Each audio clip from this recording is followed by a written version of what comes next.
The Galactic Council Hall shimmered under silver light, its domed ceiling filled with the quiet hum of alien whispers.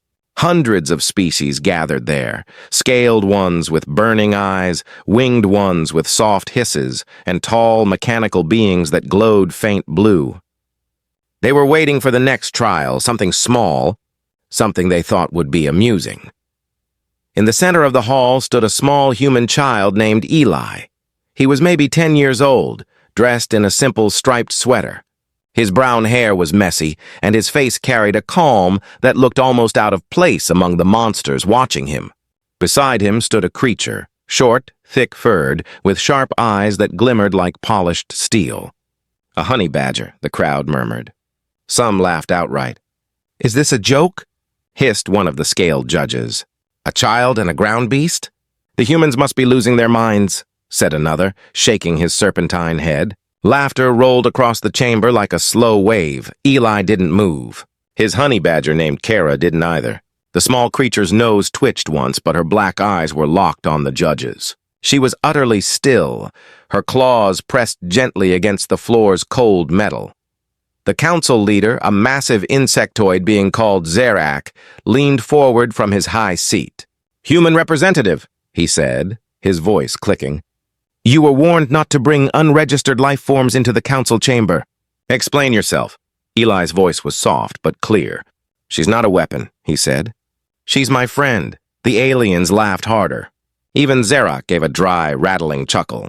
"Friendship?" he mocked. "We are discussing interstellar warfare, not playtime." But behind that mockery, something strange stirred. The air trembled faintly. Kara's claws scraped once, making a sound like metal on stone. The laughter stopped for a heartbeat. Then one of the guards, a tall, armored being with a spear-like tail, stepped forward. "Shall I remove the child's pet, leader?" Zerak nodded. "Remove the beast." The guard moved closer, towering above Eli. "Come, human," he said, reaching down to grab Kara by the scruff. The honey badger lifted her head slowly. Her lips curled back, revealing small but gleaming teeth. She didn't move, didn't growl, just stared at him. A stillness filled the room, the kind that feels heavy like the air before a storm. The guard laughed. "Tiny thing. I could crush you with—" The sound that followed cut him off. A blur of motion, a flash of claws, and a roar that didn't belong in something so small. The alien guard screamed as Kara tore through the armor at his leg, leapt to his chest, and sank her teeth deep into the creature's throat. It happened in seconds. Then silence. The honey badger dropped back beside Eli, calm again as if nothing had happened. The massive guard fell, his spear clattering across the floor, his blood spreading in dark lines. Eli didn't flinch. He simply put a hand on Kara's head. "She told you not to touch her," he said quietly. The council hall erupted in chaos. Dozens of guards drew weapons. The judges shouted. Alarms blared across the chamber. Zerak slammed his clawed hand against the table. "Contain them. Kill the beast and the child." Kara stood between Eli and the advancing guards. Her fur rose slightly, her claws digging into the floor.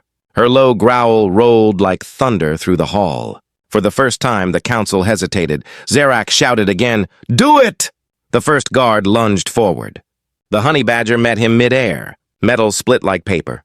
The creature fell apart before it even hit the ground. Another guard tried to fire a plasma weapon. Kara was already behind him, snapping wires, crushing the gun, tearing through armor with unnatural speed. Eli stood still, watching, his small face blank. His eyes, though, burned with something old and human, something that didn't fit the fragile body of a child. Within moments, 10 guards lay broken. Smoke filled the room. The metallic scent of fear spread faster than blood. Zerak hissed, trembling. "What is this? What kind of animal is that?" Eli turned his gaze toward him. "You laughed," he said softly. "That was your mistake." The child didn't shout, didn't threaten. He spoke like someone stating a fact. Kara looked up at him, then back at the aliens. The growl stopped. For a heartbeat, everything froze. And then every light in the council hall flickered red.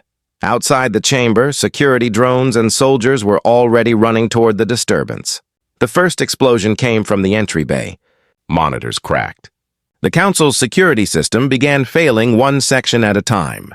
Kara wasn't just fighting anymore. She was leading something larger. Through the glass walls, the alien leaders could see Earth's transport ships breaking formation and turning their weapons toward the station. The humans are attacking? One of the judges gasped. Eli looked at Kara and whispered, "It's time." The boy placed a small metal device on the ground, a translator beacon. His voice echoed through every speaker on the station. "You mocked a child," he said. "You mocked a bond you couldn't understand. You called us weak, but now you'll see what happens when humans protect what's theirs." The council looked up as the station shook again, harder this time. Outside, dozens of honey badger symbols began appearing on human ships, painted bright white against dark hulls. The aliens had thought it was a child's mark, a meaningless emblem. They were wrong. Inside the hall, Kara stepped forward, blood still glinting on her claws. Her black eyes locked on Zerak. She growled low, and every creature in the room felt that sound deep in their bones. It wasn't the sound of rage. It was a promise. The Galactic Council had laughed at a child. Now, they realized they had started a war, and humanity had just unleashed the smallest, fiercest warrior the galaxy had ever seen. The smoke inside the council hall hadn't even cleared when the station's defense alarm screamed. Crimson light painted the chamber walls, pulsing in rhythm with the terrified hearts of every alien inside. Guards dragged the wounded away while others tried to seal the blast doors. But every time a system locked, another failed. Eli stood in the middle of the chaos, small and silent.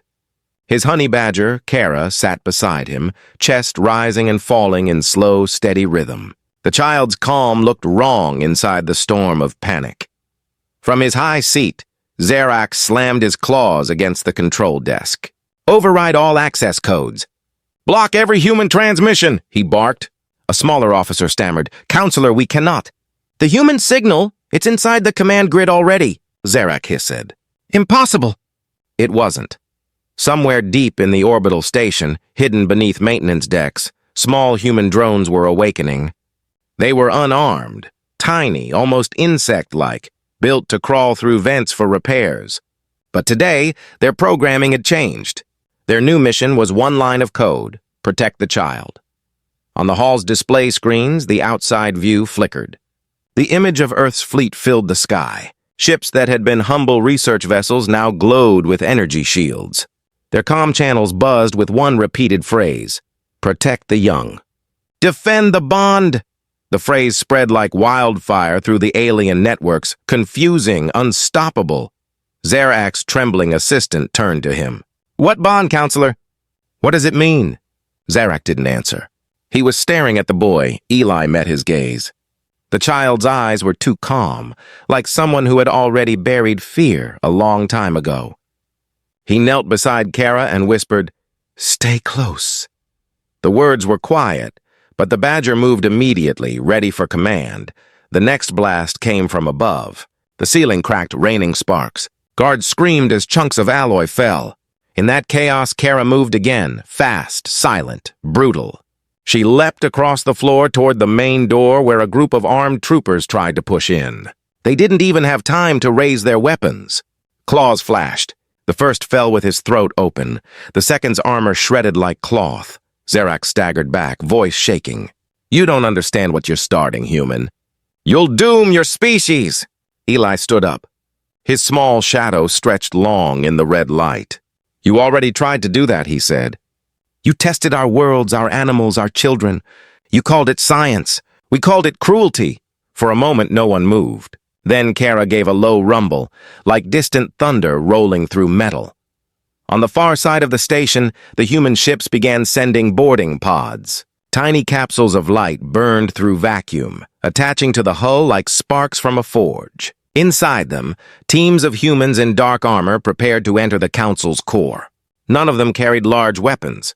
They carried symbols of Earth, patches of animals, flags, and a simple insignia showing a child beside a badger. The first pod slammed into the docking bay. Back in the hall, Zerak pointed one shaking claw at Eli. "End this now! Command your beast to stop, or I will destroy your homeworld myself." Eli looked up at the giant insectoid leader. "You can't destroy something you don't understand," he said softly. "That's why you'll lose." As he spoke, Kara's head turned slightly, ears twitching toward the distant echoes of human boots. She seemed to sense them long before anyone else could hear. Her eyes glinted with recognition. She growled once, low and deep, a signal. Every human drone across the station answered. Systems collapsed. Lights went dark, total blackout. For a few seconds, the council hall was pure darkness, broken only by the glow of alien eyes. Whispers turned to whimpers. Then, from somewhere near the floor, a faint blue shimmer appeared. It was Kara's eyes, catching the emergency light. She moved like a ghost, her fur flickering in and out of shadow. When the lights returned, 5 more guards were down. None of the survivors saw how. The aliens finally broke. Some fled through side doors. Others fell to their knees, muttering in disbelief. Even the proud mechanical judges turned off their optics in something that looked a lot like surrender. Zerak refused to yield. "You are a child," he snarled, "and you will kneel before the council." Eli shook his head. "The council forgot what power means. It isn't fear or control. It's protecting what matters." Behind him, the great doors opened. Smoke drifted in. A team of human soldiers stepped through, faces hidden behind armor marked with the same honey badger emblem. The leader saluted the boy. "Commander," he said. The aliens froze. "Commander?" Eli nodded once. "Secure the chamber," he ordered. The soldiers moved efficiently, collecting weapons, tending to the injured humans that had been prisoners in other wings. The station shook again, but this time it wasn't from explosions. It was the thrum of engines changing direction. The entire structure was being seized. Zerak lunged forward, his claws aimed at the boy, screaming, "You think you can command the galaxy with an animal?" Kara intercepted him mid-charge. The impact cracked the floor. The badger pinned the massive alien with impossible strength. Her jaws clamped on his arm, snapping chitin like glass. Zerak shrieked. Eli walked forward until he stood over the trembling leader. His expression was quiet, almost sad. "You mocked us because we care," he said. "That was your mistake. You thought compassion made us weak. But when we fight for something we love," he looked down at Kara. "We never stop." Zerak's voice broke. "What are you going to do?" Eli looked toward the soldiers, then the windows where Earth's ships hovered like silent giants. "We're not going to destroy you," he said. "You'll live and remember." He turned away. Kara released her grip and backed up, blood staining her fur.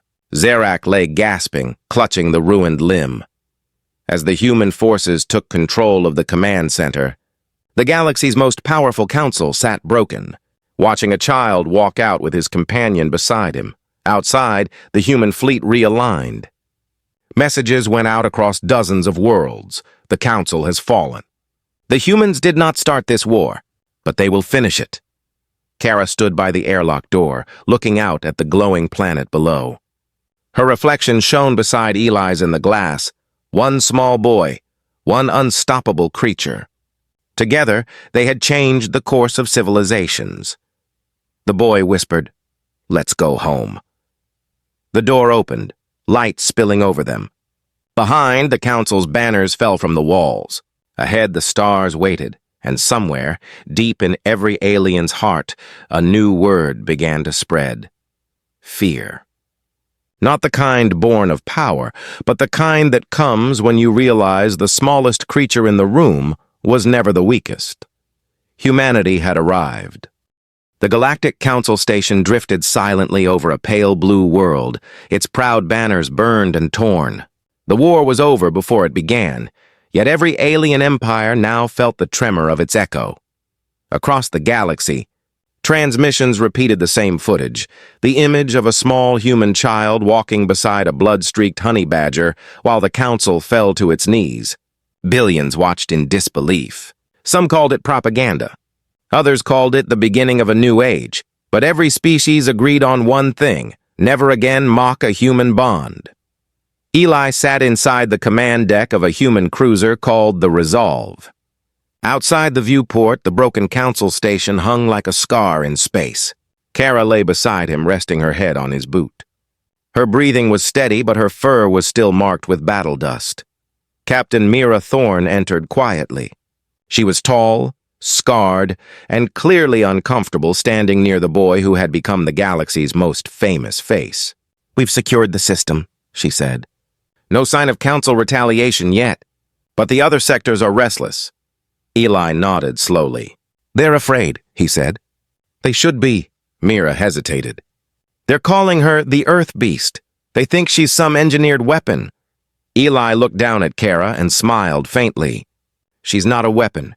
She's a promise." Mira didn't reply. She had seen what the creature did. Promise or not, no army in the galaxy would ever risk angering it again. News of the Council's defeat spread faster than any fleet could travel. On the world of Rekar, reptilian merchants closed their trade routes with Earth in fear. On the gas moons of Kralos, slaves whispered stories of a child who commanded monsters. And in the far reaches of the Orion clusters, pirate factions stopped attacking human convoys altogether. Everywhere, one question burned. Who was the boy? Deep inside the old Council archives, surviving members tried to rebuild. Zarok's injuries had been treated, but his pride was gone. His once sharp voice was now a broken hiss. This was not a victory of war," he rasped. "It was manipulation. They used fear against us." "No, Counselor," said a younger alien beside him. "They used truth." Zarok turned sharply. "Truth?" "Yes," the aide said quietly. "We mocked their young. We destroyed their habitats. We took their creatures for experiments. And yet that child came here, not with soldiers, but with a friend." Zarok's claws clicked against the table. "That beast." The aide shook his head. "That bond," he corrected. "That's what defeated us." Meanwhile, on the Resolve, humans were broadcasting a message to the galaxy. It wasn't a threat. It was a declaration. Eli's soft voice filled every comm channel. "We came here in peace. You tried to take that peace away. You mocked what you didn't understand. But know this, humanity does not rule by fear. We survive by loyalty, by courage, and by the bonds that make us stronger than any weapon. If you wish for peace, you'll have it. But if you harm one of ours again, you will hear the badger roar." The message ended. Across 1,000 worlds, silence followed. Kara lifted her head, sensing the shift in the air. She looked toward the window, where distant stars gleamed like watchful eyes. Her nose twitched, picking up a scent that wasn't there, a kind of instinct. She could feel what the humans couldn't yet. The galaxy wasn't done. There were still those who would never forgive this humiliation. Later, in the ship's quarters, Eli sat cross-legged, watching the hollow screen flicker with news. The words "Honey Badger War" flashed across alien channels. Artists were painting Kara's likeness on walls. Children on Earth played with stuffed badgers and pretended to defend galaxies. He sighed. "They turned her into a legend," he whispered. Captain Mira entered again. "You made her one," she said. "And you made yourself one, too." "I didn't want to," Eli said. "I know," Mira replied softly. "That's why it worked." Outside, a small fleet of human relief ships began landing on former Council colonies, freeing captives and restoring trade routes. Humanity had changed overnight, from newcomers to the most unpredictable power in space, but not everyone celebrated. In the shadows of the Nebula sector, alien warlords met in secret. They replayed the footage over and over, pausing on Kara's gleaming eyes. One of them, a pale creature with 6 arms, hissed, "If the humans can breed beasts like this, they will rule us all." Another leaned forward. "Then we destroy the bond. We kill the legend before it spreads," the first nodded. "Start with the child." Back aboard the Resolve, Kara suddenly lifted her head, fur bristling. Her muscles tensed as if she'd sensed something through the cold vacuum itself. Eli looked at her, brow furrowed. "What is it?" The honey badger didn't move for a long moment. Then she growled, low, soft, and warning. Eli felt it too. Something distant, something unseen, but moving closer. The galaxy was large, but hate traveled fast. Mira's voice came through the intercom. "Commander, new ships on the long-range sensors. Unknown signatures. Not Council. Not friendly. Eli stood slowly, eyes narrowing. They never learn, he murmured. Kara stood beside him, claws clicking against the metal floor. The lights above flickered again, but this time it wasn't chaos. It was readiness. In the control deck, alarms flashed yellow. The ship's AI spoke in a calm tone. Multiple hostile contacts inbound. Estimated arrival 3 minutes. Mira turned to the boy. Orders? Eli's expression stayed calm, almost gentle. We defend. No unnecessary deaths, she nodded. And if they don't listen? He looked down at Kara. The badger's black eyes glimmered like fire in shadow. Then we remind them, he said softly, why they should have stayed afraid. Outside, the stars shifted as the enemy fleet dropped out of warp. Dozens of ships, their hulls marked with old rival banners, approached fast. But this time, humanity wasn't laughing or running. Inside the human ship, Kara crouched, muscles coiled like a spring. Eli's small hand rested on her back. The boy and the beast stood together, silent, waiting. And across the void, the galaxy held its breath again. Because everyone knew what happened the last time someone made the mistake of underestimating them. The war had begun with laughter. Now it would continue with fear. The black of space flared alive as the unknown fleet dropped out of warp. Ships the size of mountains shimmered into view, dark hulls glowing with crimson lights. Their formation was sharp, almost predatory. On the bridge of the Resolve, the crew froze for half a second before chaos broke loose. 32 hostiles detected, shouted the navigator. Unknown identification codes, no galactic registry. Captain Mira Thorne clenched her jaw. Pirate coalition, she muttered. Scavengers from the fringe worlds.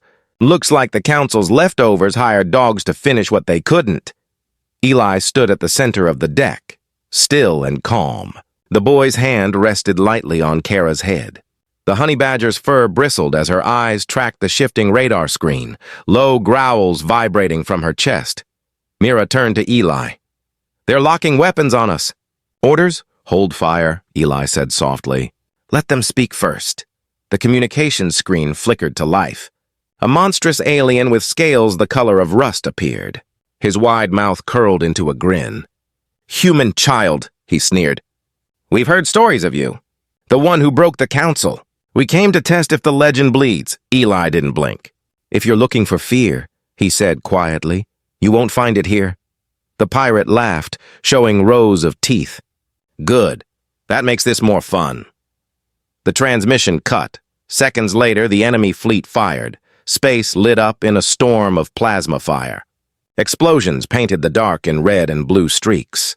The Resolve shook violently, alarms screaming through every deck. Crew members scrambled to stations. Metal screamed as the first barrage struck their shields. Shields down to 70%, yelled the tactical officer. Kara growled, claws scraping the metal floor. Her gaze fixed on the viewport where the enemy ships swarmed like vultures. Eli's small voice cut through the noise. Focus on survival, he said. Not revenge.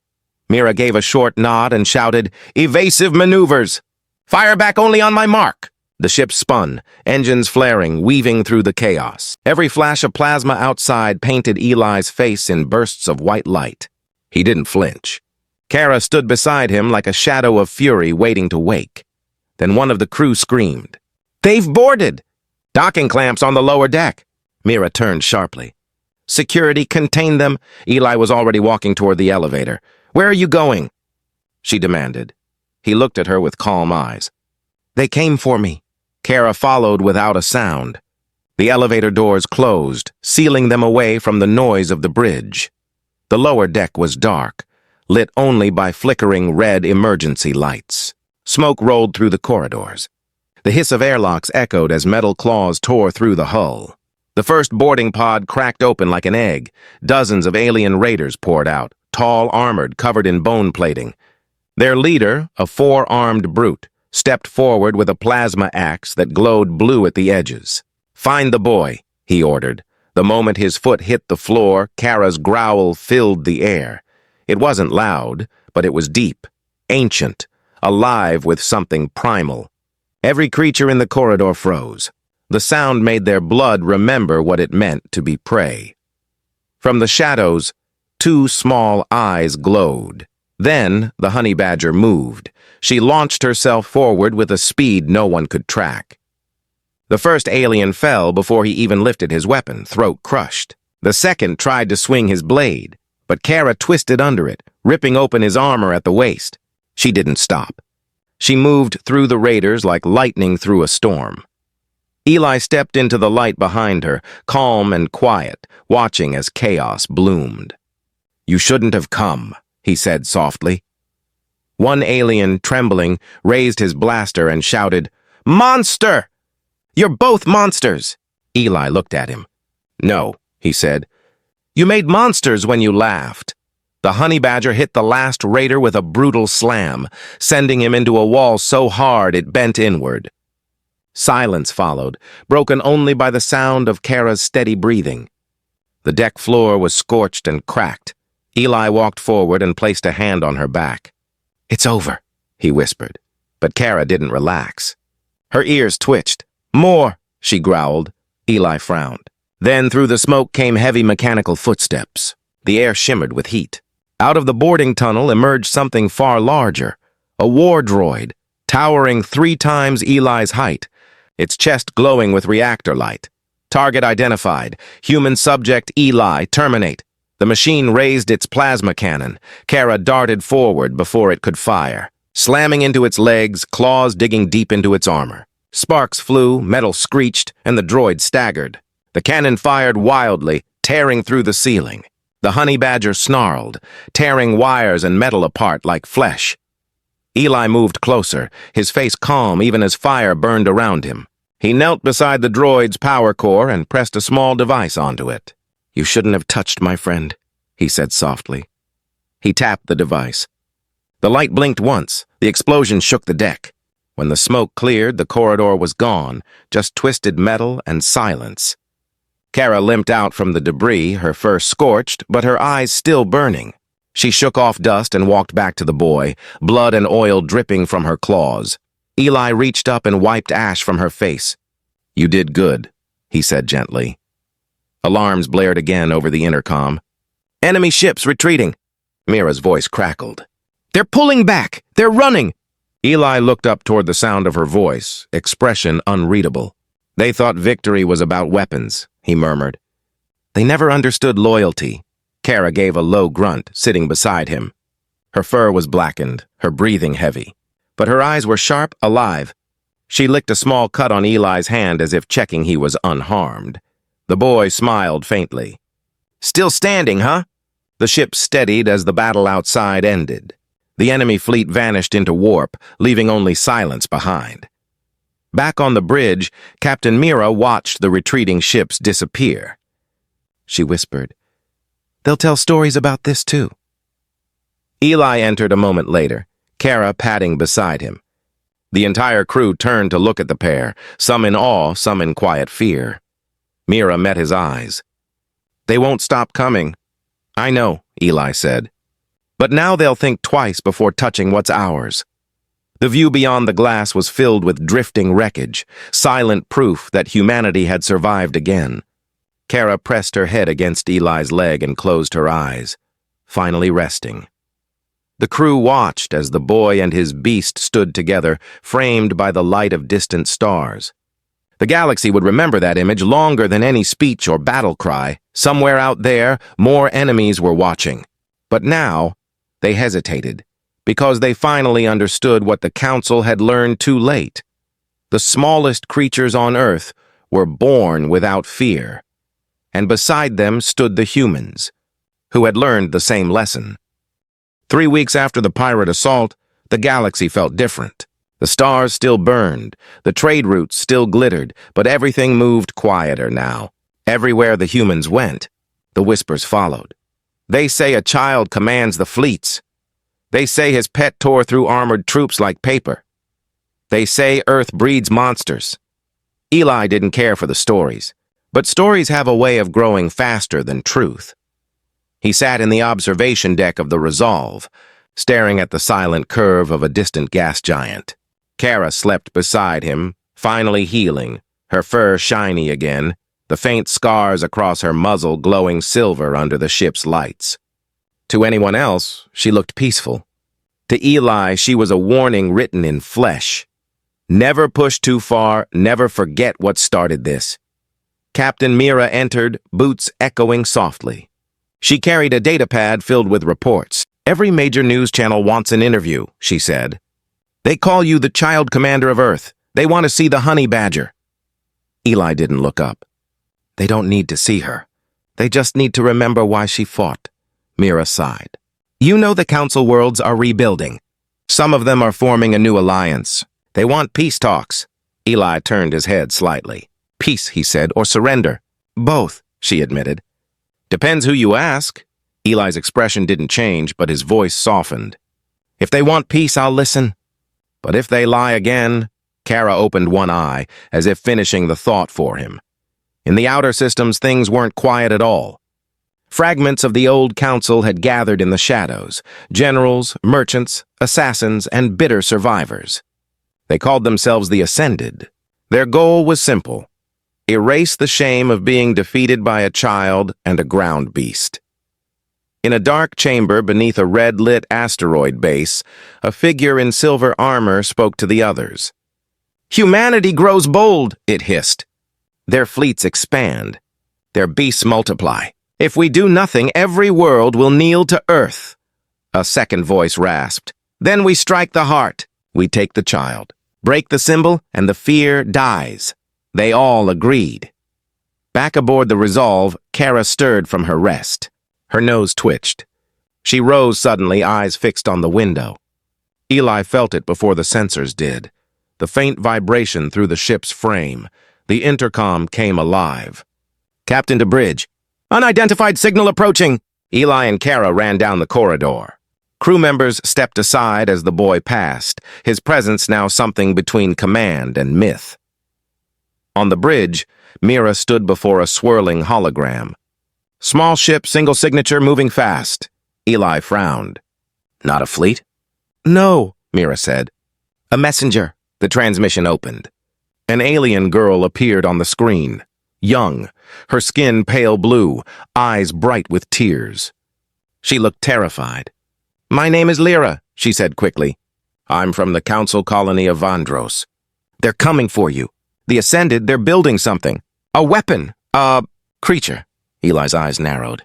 "Creature?" Lyra nodded shakily. "They found one of your species on a lost world. Something from Earth's early expeditions. They've changed it. It's not human anymore." Static cut the transmission short.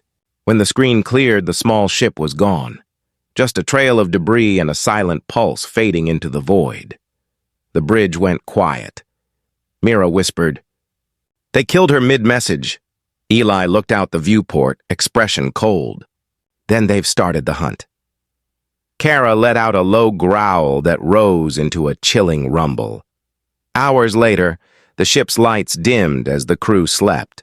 Eli walked the quiet hallways alone. Kara padded beside him, tail low, her paws silent on the metal. He stopped by a viewport where the stars stretched forever. "She warned us," he said softly. "But they won't stop with me. They'll go after every child who keeps a pet.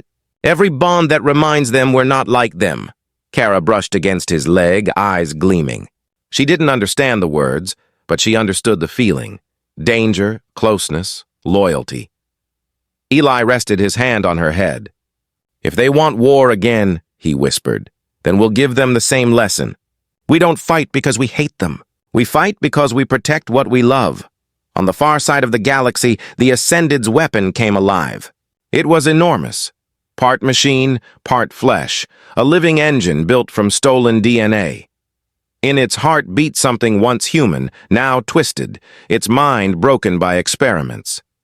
Its code name was Echo, a reflection of humanity turned into a monster. The Ascended leader stood before it, voice dripping with triumph. "Send it after the boy," he said. "Let them see how their own creation ends them." The beast's eyes opened, glowing crimson. The next morning, the Resolve detected a distortion in subspace. No ship, no signal, just a ripple, like something enormous swimming beneath the fabric of reality itself. Mira stared at the readings. "What is that?" Eli watched the monitors. "A warning," he said quietly. The past is coming back, Kara growled, fur rising along her spine. Eli looked down at her. They think they can twist what it means to be human, he said. They're wrong. He turned to Mira. Prepare the fleet. Tell every colony to stay hidden. We're not waiting for this thing to find us. Mira nodded. Where do we go? Eli's voice was calm, steady, and far older than his years. We go hunting. Kara gave a short bark like approval. Outside, the human fleet shifted into motion. Engines ignited. Shadows stretched across the stars. Every ship carried the white-painted symbol of a small creature baring its teeth, the mark that had become the galaxy's new legend, the war that began as laughter was evolving into something deeper, something unstoppable. Now, it wasn't just about fear. It was about memory. The galaxy had seen what happened when humans were mocked. Soon it would see what happened when they were challenged. And somewhere in the cold between suns, the creature called Echo stirred. It was hunting. And the honey badger was already waiting. The silence before a storm has its own weight, and across the galaxy that weight could be felt. Every human ship, every colony, every listening post held its breath. Somewhere beyond the edge of mapped space, the thing called Echo was coming. Eli stood on the bridge of the Resolve, eyes fixed on the dark stretch of stars. His reflection in the glass looked too calm for someone waiting for death. Kara sat at his feet, ears twitching, her fur standing on end. Captain Mira approached quietly. Scouts confirm the readings, she said. It's big. Bigger than a dreadnought. And it's alive. Eli didn't look at her. How long until it reaches us? An hour, maybe less. He nodded once. Then it's time. Mira frowned. Time for what? Eli finally turned. To finish what they started. Out in the void, Echo moved like a living shadow. Its body was part machine, part nightmare, tentacles of alloy, skin like molten glass, veins pulsing with red light. Inside its chest, faint human bones were fused into metal. A distorted voice echoed from within its core, whispering through comm channels like static. We were human once. Now we are what you made us. The Ascended had built it to destroy, but they didn't realize they had created something that hated everyone. It wasn't loyal. It wasn't controlled. It was pain turned into hunger, and it had found Eli's signal. The fleet spread out near the edge of a dying star system. Ships took defensive positions, their formation forming a bright net of light. The honey badger emblem gleamed across every hull, a small sign of defiance against the endless dark. When Echo appeared, the star itself dimmed. Mira whispered, "By the void." The creature's size blotted out constellations. Its voice filled every ship's audio system, broken, angry, lost. You call yourselves protectors, but you left us behind. Eli stepped forward to the center of the deck. He touched the comm switch. His voice came through clear across the fleet. You are not our enemy. The ones who made you are. Echo's answer came like thunder. There are no sides left. Only endings. It opened fire. Energy beams larger than cities tore through the formation. Human ships spun away, shields flaring, metal burning. But they didn't run. The fleet held, surrounding the Resolve like a wall. Eli turned to Mira. Open the forward bay. What? She gasped. That's suicide. He looked down at Kara. She needs space. Mira saw his eyes then, steady, unblinking. She swallowed hard. Opening bay doors. The outer hatch split open, and the boy and the badger walked into the wind of the universe. Gravity fields flickered around them. Eli's exosuit glowed faint blue, shielding him from the void. Kara had her own armor now, custom-built plating that shimmered like starlight. Her eyes burned gold. They stepped onto the bay's outer platform, facing the monstrous shape ahead. Echo's shadow loomed, its mechanical heart pulsing with energy. Eli raised his voice over the comm. You were human once. That means you can choose. The creature's red eyes focused on him. We chose survival. Then remember what that means, Eli said softly. We fight for life, not to destroy it, Kara roared. It was small compared to the monster's voice, but it carried something purer, something alive. Echo hesitated. For a flicker of a moment, its fury dimmed. Inside its broken circuits, Memories of Earth flashed. Trees, wind, laughter, sunlight. Then the Ascended triggered the override code. The glow turned crimson again. The beast screamed and charged. The human fleet fired everything. Plasma, torpedoes, ion bursts. It all slammed into the monster, burning its armor but not stopping it. It reached the Resolve, claws tearing through the ship's outer hull. Eli stood his ground. "Kara," he whispered. She leapt. She struck the creature's metal arm, clawing her way upward, tearing into its circuits. Sparks rained like stars. The beast howled, swiping at her, but she was too fast. She burrowed into the wound like fury itself. Eli sprinted forward, launching himself with his thrusters. He landed near Echo's core, a massive, beating engine of red light surrounded by shifting plates of steel. His voice came through the comm again. "You wanted to end what we are. But this is what we are." He placed a small, pulsing device at the core's base, a harmonic disruptor tuned to a single frequency, Kara's roar. "Do it," he whispered. Kara let out one final roar, raw and unbroken. The sound echoed through space itself. It wasn't just a sound. It was a memory, a promise, a defiance against extinction. The disruptor flared white. Echo convulsed, its systems tearing apart. The metal screamed, the human bones within glowing blue. Eli closed his eyes. "Rest," he said. Then everything exploded. Silence. When the light faded, the beast was gone. Only drifting fragments of metal and faint energy traces remained. The Resolve floated among the debris, damaged, but alive. On the outer platform, a single boy knelt beside a wounded honey badger. Her armor was scorched, her breathing shallow. Mira ran down from the deck, voice cracking. "Eli!" He looked up, soot on his face, eyes red but calm. He was holding Kara's head gently in his lap. "She's alive," he whispered. "She always is." The crew gathered around them. No one spoke. No one could. Through the cracked windows of the bridge, they saw something drifting where Echo's core had been, a faint blue light, pulsing like a heartbeat. It wasn't angry anymore. It was free. Weeks later, the galaxy wrote new laws. The Ascended vanished, hunted by every world that had once feared humanity. And wherever humans went, they carried one simple lesson. Loyalty is strength. Eli returned to Earth with Kara. The boy who brought down empires didn't build statues or demand power. He lived quietly by the forests where his companion had been born. Sometimes people came to see them. Most just left gifts at the gate. A child's drawing, a small toy, or a tag shaped like a honey badger. At night, the stars above Earth burned brighter than ever.